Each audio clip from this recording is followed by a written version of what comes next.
Martin Luther King, force for good or force for bad for black people and American culture? Force for bad. Total force for bad. Because what the civil rights movement did is it turned black people into a protected class.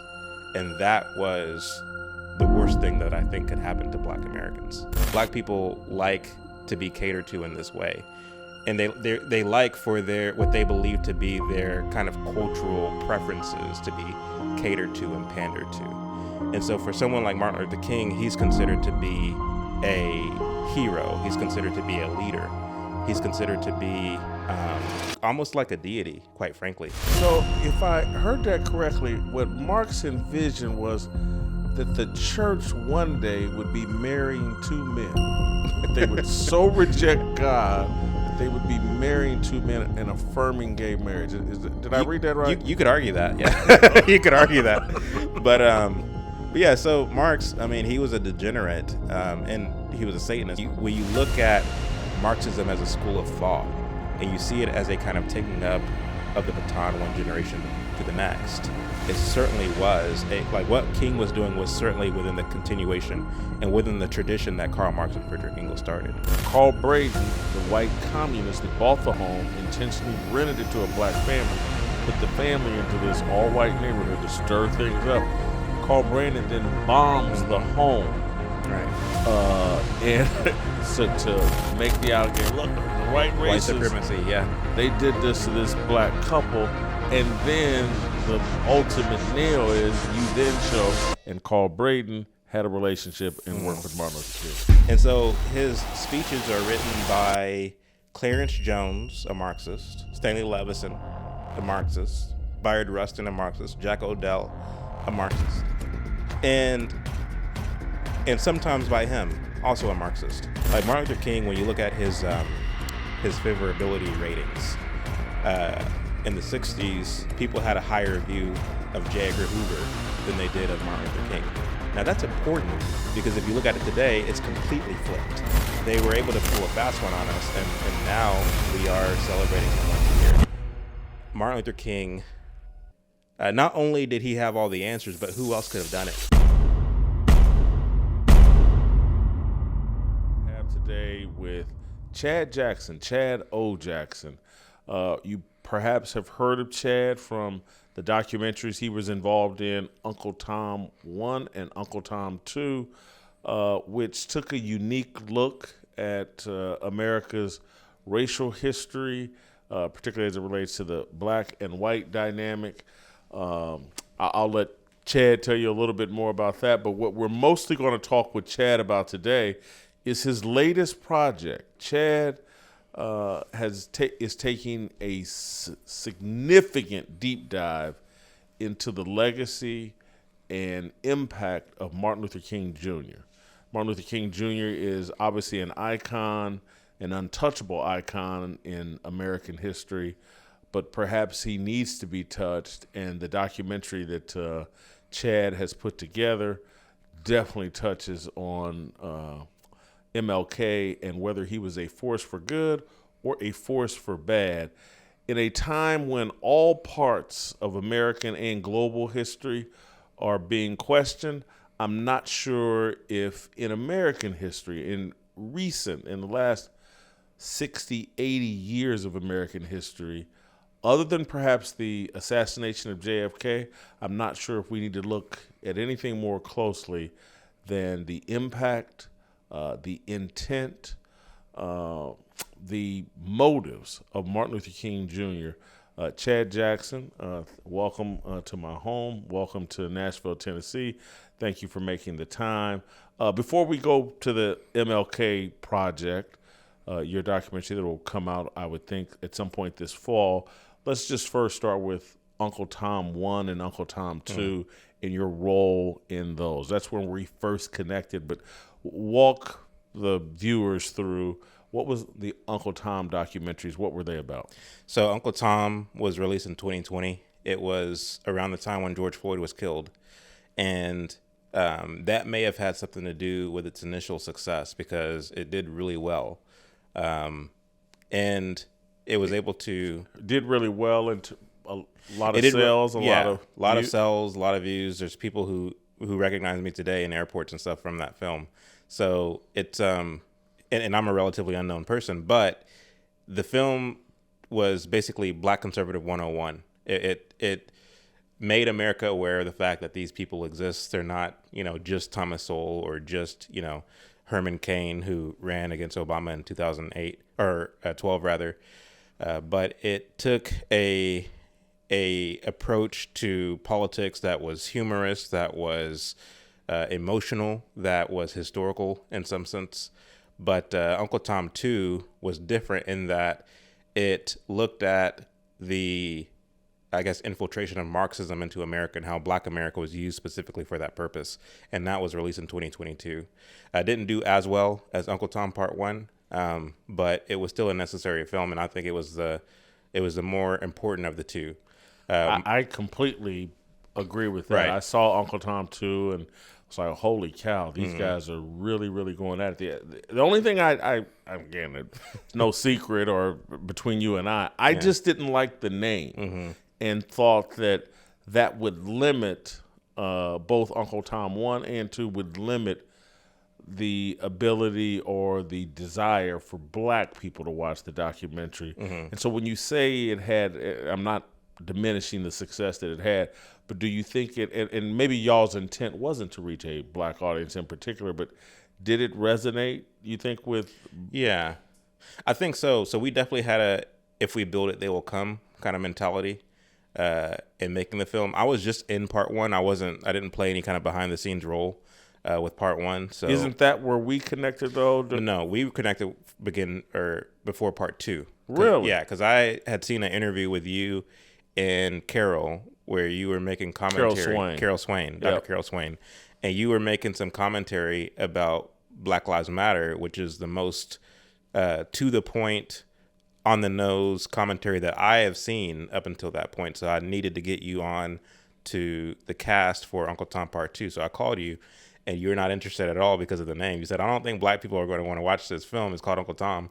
And I understood that. I had nothing to do with calling it Uncle Tom, but it was a name, and I understood why it was calling that. I think one of your critiques was, if I remember correctly, you can correct me if I'm wrong, is that it was similar to Black rappers using the N-word in their songs, and you saw it as us basically trying to take back the word in the same way that Yes. the rappers are trying to take back the N-word, and that wasn't it at all. We weren't interested in, conservatives walking around talking about what's up, my Uncle Tom, or, or anything like that. We weren't trying to take back the word. We were just basically trying to say, look, if you read the Harriet Beecher Stowe's Uncle Tom's Cabin, Uncle Tom is actually the hero. He's actually the good guy. So it's kind of ironic that liberals, and Black liberals in particular, call Black conservatives Uncle Tom. Really, it's an underhanded compliment, even though they don't realize that that's exactly what they're doing. So it's kind of like a nuanced thing that, to your point, at the time, doesn't quite read on its face when you're trying to sell the film to Black people. But interestingly enough, a lot of people who follow me on IG are Black. A lot of people who follow me on X are Black. And a lot of people who watch the 3-hour YouTube show that we do on Sundays are Black. And many of these are people who were not conservatives before watching Uncle Tom, but they sat through it. They allowed us to ask the questions and to present the information over the course of the two films and have come around. And so it's definitely an incremental or gradual thing, but we're grateful for the amount of the needle that was able to move just with the production of those two films. We're living in a time where the perception is that particularly Black men are starting to question their allegiance to the Democratic Party. That's right. Do you believe that's accurate and true? I do, but maybe for different reasons than a lot of people. I don't think that they stumbled across a video of Thomas Sowell or of Jason Whitlock and they decided all of a sudden they're going to be a conservative. I think it has something to do with the whole red pill movement under the behest of the late Kevin Samuels and others. I think Kevin Samuels is a bigger cultural phenomenon than most people give him credit for. Now, of course, the modern so-called red pill movement, I think, is in shambles. But I can honestly look at. Go ahead. Unpack that a little bit. The modern red pill. Yes. Is that something different than Kevin Samuels, or it's the Yes, same thing? it's people who are basically hanging on to the coattails of Kevin Samuels, or are trying to become a kind of Kevin Samuels in their own right, bashing women, presenting this kind of lifestyle of like, you're the king, you're the prize. And at the same time, they're not really promoting family values. And that, like, at least Kevin Samuels promoted family values. You don't really see that with a lot of these red pill guys. They think it's okay for men to sleep around and to be promiscuous and all these things. Whereas Kevin Samuels, he advocated for, I would argue, biblical principles in many ways. If you divorced your husband, go back to your husband. Go back to him, especially if he still wants you. That's actually a biblical concept. And so there were a lot of things I think that Kevin Samuels got wrong, just for me, coming from a biblical perspective. But there's a lot that he got right. And I feel that at least he was grounded in that respect. And I think when it comes to a lot of black men who listen to Kevin Samuels, who I think that Kevin Samuels, in this kind of roundabout way, detached them from believing that the Democrats or the Democrat way of thinking is the best way of thinking for black men. I wouldn't lay it all at the feet of Kevin Samuels, but I think he had a bigger impact in what we're now seeing than a lot of people give him credit for. Hey everyone, be sure to visit and subscribe to the BYOG Bring Your Own Guitar YouTube channel. Join Jeffrey Steele and me as we welcome musical guests for unique interviews and performances you won't want to miss. But bring your own guitar. I completely agree that Kevin Samuels is a bigger deal than the larger culture or the mainstream media. That there's virtually, someone should do a documentary on Kevin Samuels. Someone should be the New York Times should be writing think pieces about his impact and his legacy. Where I would not disagree, or where I would add a layer of different perspective, is that, and it attaches to Kevin Samuels, but what's happening with black men is they are figuring out, like, man, we really are just having to pander, cater to, be in submission to black women. Mm-hmm. And I think that is causing them to look up and say, hey, what are we doing? And then when someone adds in, like myself or you or Kevin Samuels, like, hey, the Bible says we're supposed to have dominion, that we're supposed to be leaders. That's where the Hebrew Israelites, their perspective is coming from. And so I just think there's a lot of chatter and a lot of reevaluation of, like, hey, what's going on with the relationship between black men and black women? Mm-hmm. Mm-hmm. So you think, like, it's basically a shattering of the matriarchy in all that it stands for, which includes loyalty to the Democrat Party. Yes. Okay. And again, when you look at the Democratic Party and it's like, hey, Ketanji Brown Jackson, we're going to put you on the Supreme Court. Mm-hmm. I think black men are smart enough to go,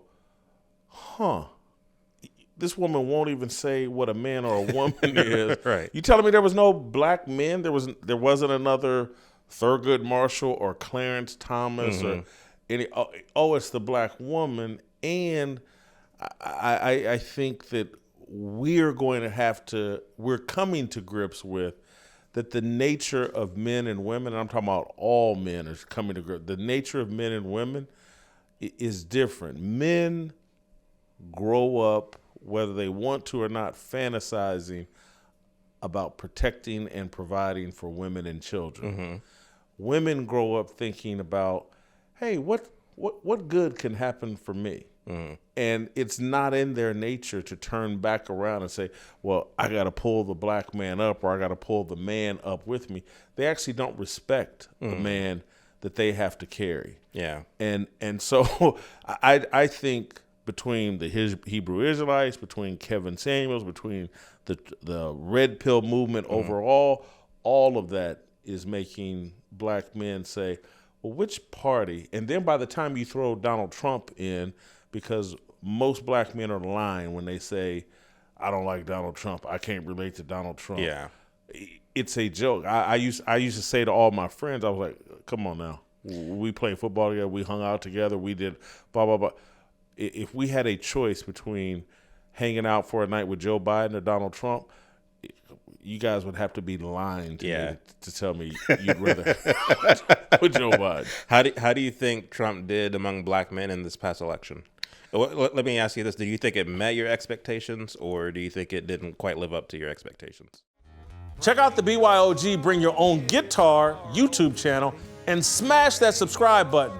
Jeffrey Steele and I are teaming up to host musical guests for some wild interviews and performances you gotta see. Bring your own guitar.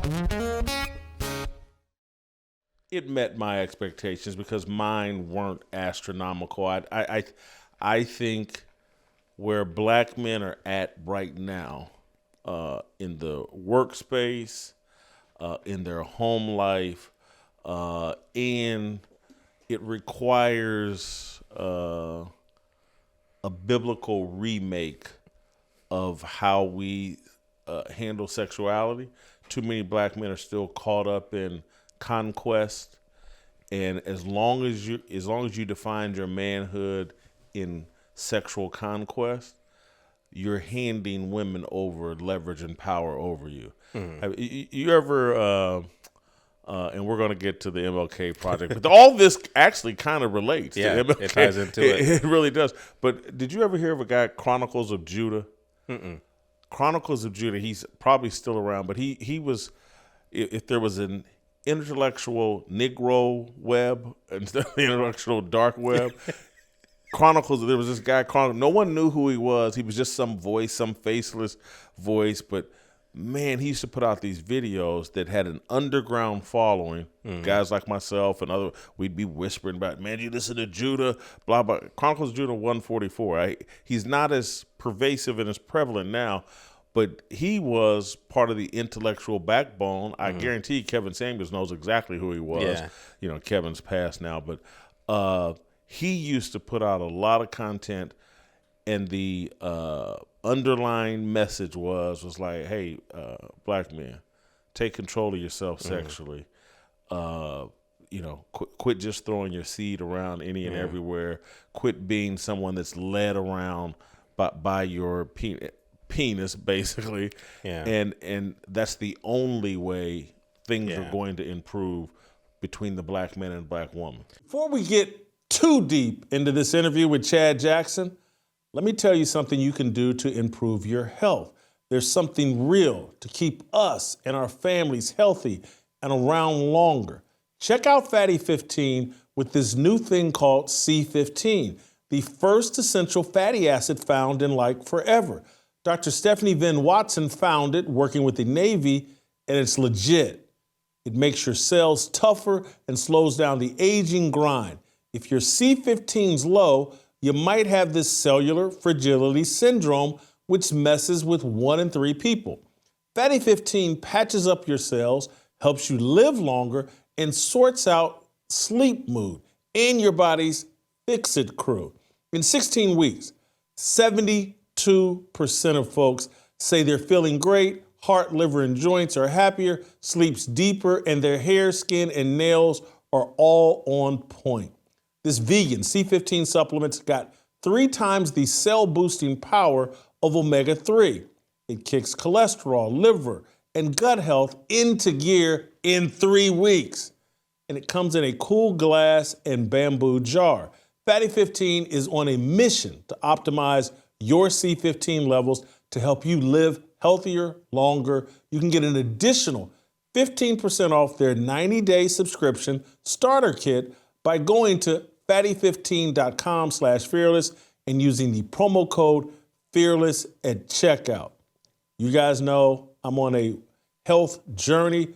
Come along with me. Make Fatty 15 part of your routine. Use my promo code fearless at checkout. Thanks for watching. Thanks for supporting us. Fatty15.com/fearless, promo code fearless. Be sure to visit and subscribe to Jason Whitlock Harmony on YouTube. I'm diving into politics and entertainment with a unique biblical perspective, distinct from Fearless, and hosting interviews with a range of guests. Share the word, and thanks for tuning in. Do you know who Blanchard Robinson is? I do not. So he's out of Atlanta, and he says that black men on average suffer from arrested development. Would you agree with that, or what? Black men on average suffer from, yes, of course you have arrested development when your dad's not in the home to develop you. Mm-hmm. It's arrested almost immediately. When the woman's taking you to the beauty shop with her while she gets her hair done, and your dad's not taking you to the barber shop, you wonder why these guys are all looking like Betty Rubble with and the dreads, dreads and their hairs up in the buns and all yeah. this other stuff, and they're all into getting their hair they've been. I went to the barbershop, Leon's barbershop in Indianapolis, with my father every other Saturday. That's what we did. Mm-hmm. I had a father around. Right. When you have a mother, you end up sitting in a chair, listening to women gossip and cackle while they're getting their hair done, fingernails done, and all that other stuff. Mm-hmm. Listening to them complain about men. Yes. So then you get that actually makes a lot of sense. Yeah. You get your idea of how you should be as a man from women gossiping in the salon.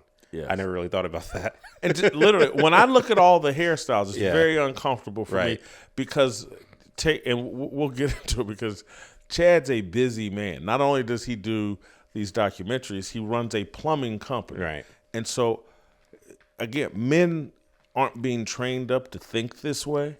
But when I look at the guys with the crazy hairstyles, I'm like, how do you have time? I mean, who has time? Yeah.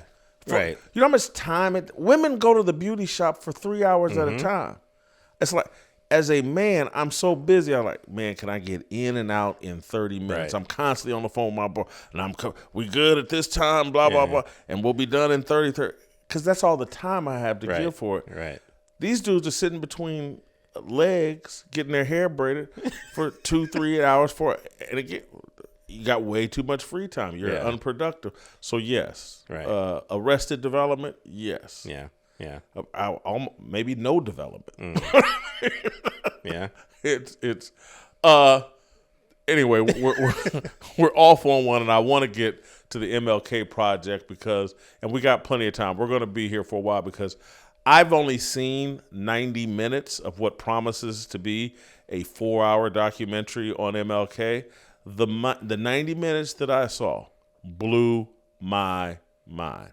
And everybody that knows, I watch a lot of movies. I watch a lot of documentaries. I love to rate and talk about movies and documentaries. I got a 90-minute taste of what promises, again, to be a 4-hour documentary.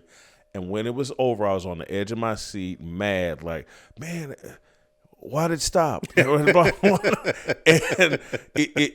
so it really picks up where Uncle Tom 2 left off in explaining how cultural Marxism had this influence on black culture and the black community, but you zero in on it as like Martin Luther King and the Civil Rights Movement. That was the Pied Piper of that. Mm-hmm.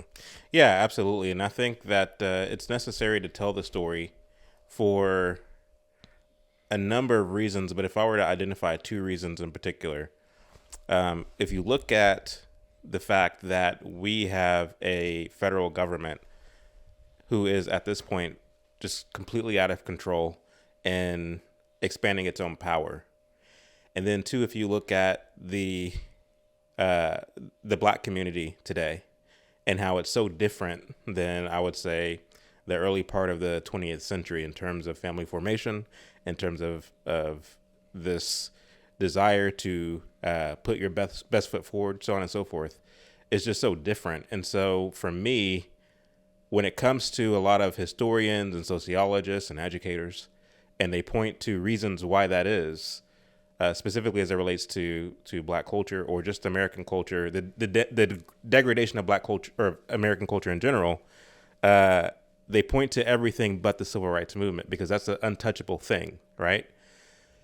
When it comes to black culture in America and the degradation thereof, black conservatives point to LBJ, the war on poverty, and truth be told, there's a lot of blame to go there.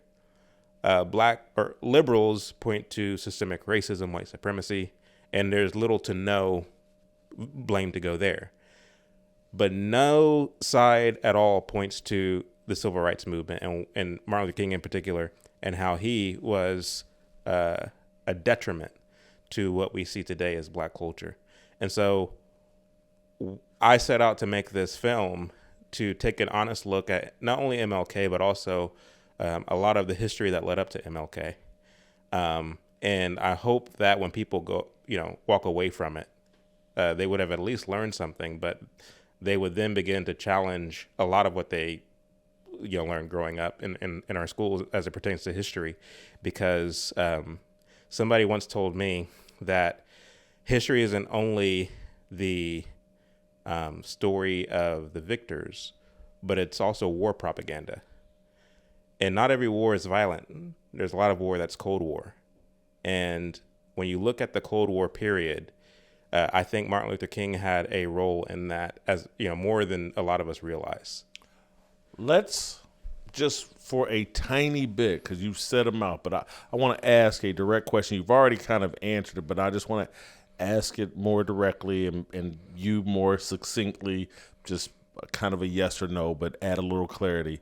Martin Luther King, force for good or force for bad for black people and American culture? Force for bad. Total force for bad. A lot of people, so if you look at the 1980s, right, I would argue that aesthetically speaking, the 80s was a high point for America. Think of Michael Jackson moonwalking across the stage. Think of Eddie Murphy being the funniest comedian, kind of taking the baton from Richard Pryor. Think of, Reagan in office. It was just, the wall coming down. There's a lot going right, a lot moving in the right direction. So aesthetically, it looks good. You have Reagan sign the bill that turned MLK into a national holiday, because by that time, the propaganda really made him larger than life, especially in the wake of his being martyred. And so, for all intents and purposes, it looks like race relations are good now. We don't have to worry about racism anymore in America, moving into the 90s, 2000s, so on and so forth. But a lot of it's sophistry, I would argue. Race relations haven't really improved as much as we think we have, and we're seeing this right now. Hold for 1 second. I went to Ball State University. Okay. So I graduated with a 2.3. So I try to keep everything on a level for me and the audience. Sophistry. Yeah.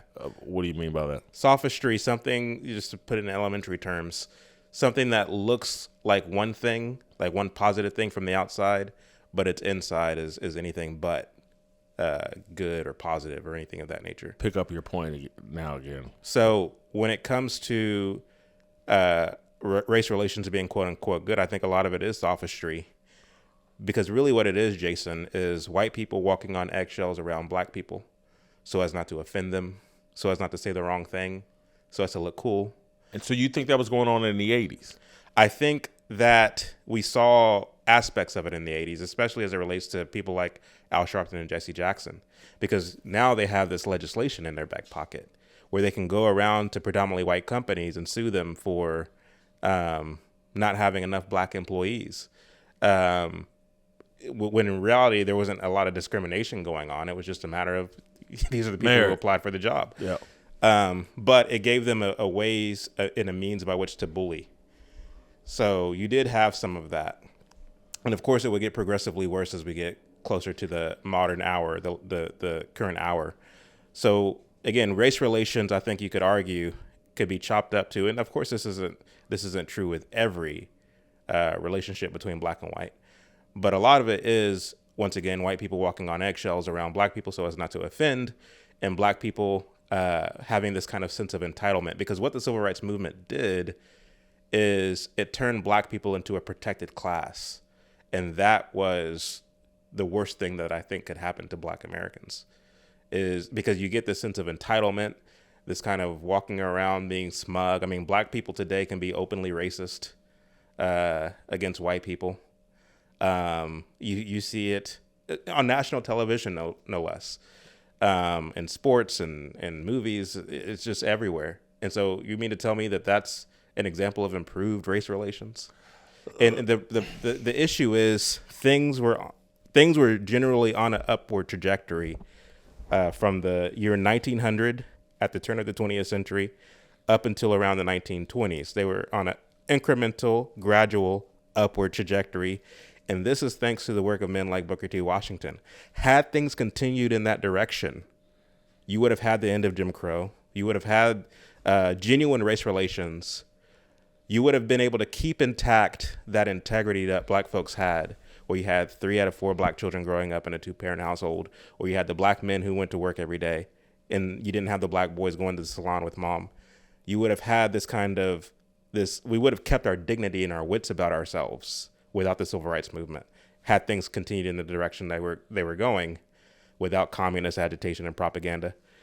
You would have had things continuing in that direction, and you wouldn't have, on the other side of it, an expanded federal government. The civil rights movement, and Martin Luther King in particular, gave us a big government, and it took away. We sacrificed that dignity and that integrity that we once had. So yeah, to answer your question in my own long, whimsical way, he was a force for bad. He was not a force for good. So I don't think right now I could disagree with you, particularly having watched the 90 minutes of your documentary and just where I was already going before even seeing your documentary, just in my reevaluation of the 60s and my just reevaluation of everything we've been taught. We're living in that time where smart people and brave people are openly questioning everything we've been taught. And anybody, again, one of the main reasons I do it is because I look at how big and bold the lies are that are being told right now. We went through a 10, 15-year period of Black Lives Matter from Trayvon Martin all the way through George Floyd, where the mainstream media was telling us there was a genocide being executed by police against black men. And I'm like, I had a cousin that I helped raise that was killed by police in Indianapolis in 2012. This touched me personally. But this explanation that the police were just out randomly killing black men, there's no data to back it up. It's not true based on my own experience with police. Again, by the time anyway, and I just saw like, hold on, the media is pretending like there's this wild epidemic and pandemic, and like the Bloods and the Crips are no threat. It's the police, and I'm like, and so that's where I opened my mind to like, well, if they're willing to tell this big bold of lies right now, and then when I went back and because I'm a JFK buff, and I've been down a lot of rabbit holes there, and I can remember it was probably 5, 6, 7 years ago. Where I fell across, have you ever seen the Dan Rather video when he was a young reporter in Dallas, where they got him to go on TV shortly, days after the assassination, and he told he got to look at the Zapruder film, and he told the story that Kennedy's head violently moved forward and then back, because keep in mind, no one else in America had seen it. It wasn't until the years later that they got to see it. And I was like, Dan Rather, before he was a big national star, this is how he became a big national star, by telling this lie for the shadow government. Right. And that's why I was like, man, they got Dan Rather, and then they put him out here as the gold standard of journalism. He's told one of the most important lies in the history of America. Right. And he's the gold standard.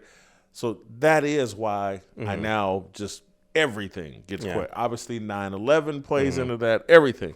Yeah. But I want to put a tiny pin, just because when anybody black says what you said and what I'm saying about MLK, the first thing people are going to do is question, like, well, were you adopted by white people? Did you grow up with any black people? Do you hate black people? Could you walk us through, and I don't know the answers to this question, could you walk me through your personal history, where you grew up? It looks to me like both your parents were black. Yeah. Walk me through, how did you grow up? What Did you have a good experience with black people? Do you have love for black people? Walk us through that. Yeah, it's precisely it's precisely for the reason that I have love for black people that I'm even doing this work, and really a love for all people. I think the truth, no race has a monopoly on the truth, and that's just a fact. And then too, I'll be remiss if I don't say that, like, my perspective is very much a biblical perspective, and so I can't compromise that or sideline that to cater to black folks, because we know what it is when it comes to black culture. Black culture loves being lied to. It loves being mythologized. It loves being catered to and pandered to. That's just what it is. And I'm not the first person to say this. Again, going back to Kevin Samuels and even people like yourself, it's like you have to be bold, especially as men, and tell the truth, irrespective of what black culture expects, because what black culture does expect to be lied to and catered to and pandered to. This is the reason why, well, let me not say that. But hold on, is what you were gonna say, was it truthful? It was. Go ahead and say it, and we'll clean it up or fix it up. We'll get back on track. No, but I mean, let me give you a PG version. It's the reason why someone like a Hillary Clinton can say, "Oh, I carry hot sauce in my purse." You know what I mean? Black people like to be catered to in this way, and they like for their what they believe to be their kind of cultural preferences to be catered to and pandered to. And so for someone like Martin Luther King, he's considered to be a hero. He's considered to be a leader. He's considered to be almost like a deity, quite frankly. You didn't see this part of the film because I didn't send it to you, but I have this montage of black folks basically worshiping MLK, saying like, yeah, he's our leader. You know, every time they more than even George Floyd. Yeah. Yeah. But you have people saying like, anytime they're all these white folks, they're always taking one of our leaders. They're taking our leaders left and right. And so they are referring to MLK and his contingent as our leaders. And the second that white America says something negative about them, or God forbid, kill them, this is what white people do. And so for me, as a black man, what do Negroes do when we kill each other? But go ahead. I'm sorry. So my background is, my parents were both in my life. My dad worked. My mom stayed home. I grew up in Mansfield, Texas. It's a predominantly white town. But I think it was good to grow up in the environment in which I grew up, because it was interesting, because during Black History Month, we're hearing about the way that white people have always treated, and this is coming from white teachers no less, but how there still exists a systemic racism against black people or whatever. And I got to see a juxtaposition between what my teachers were telling me about how brutally black people are treated in America, versus the way that my white friends, and not even my white friends, my white classmates, were treating me on a day-to-day basis in school. It was like a night and day difference. And so as a kid, you can just observe like, okay, somebody's lying, either my own eyes or what I'm hearing in the classroom. And so for me, as somebody who had that experience on the one hand and grew up in the church on the other hand, where I'm learning the gospel, where I'm learning the truth, quite frankly. Don't lose your point. I just want to add for clarity. Yeah. Growing up in the church, predominantly black church, or is it mixed race church? It was a predominantly black church. Gotcha. In Texas, Yep. in Arlington, Texas. So it's not a very doctrinally sound church. Let me just tell you that. Know them well. But it was a church nonetheless, and we did have access and exposure to the gospel insofar that we had Bible study. So we were, Sunday school, we would have to read the Bible, and you're getting glimpses of the gospel and of the truth therein. And I think that shaped me more than I realized growing up, because as I came of age, and especially as I got into researching, I'm a researcher by nature, is what I do in my off time. But as soon as I started getting into the research, and I'm seeing how this whole, like with civil rights in particular, civil rights was used basically to knock black folks off at square, quite frankly. we had everything going for us. If you talk to a lot of older black folks, such as I have, and ask them about their upbringing, ask them about their childhood, and you learn that, their pharmacist was black, the doctor was black, the family physician, the grocer was black, the mailman was black. If you're a young child and everybody you see who is doing their thing, who's being productive, who is being industrious is black, there is no question of, we need to hire more black teachers because they need somebody who looks like them, who isn't a drug dealer, to live up to. That's a new phenomenon. That hasn't always been the case here in the United States. And so what happened? How did we get knocked off our square? It's important to tell that story. And if you're somebody who's pro-black, you should want to hear this story. You should want to hear how we got knocked off the square. Not that you might shake your fist at MLK, but that you might resolve not to ever fall for the rhetoric of a demagogue again, because it's up to you to have discernment. The Bible tells us that in the end, we will all turn to teachers who will tell us what our itching ears want to hear, who are going to tickle our itching ears. And that's all of us, black or white. And so the point of making a documentary like this isn't that you might harbor hatred in your heart for MLK or the civil rights movement, but that you might know the way that this rhetoric works, the way that social justice movements work, and resolve never to fall for it again, because they pulled a fast one on us. If you enjoyed that video, be sure to hit the like button and subscribe so you never miss a moment of Fearless.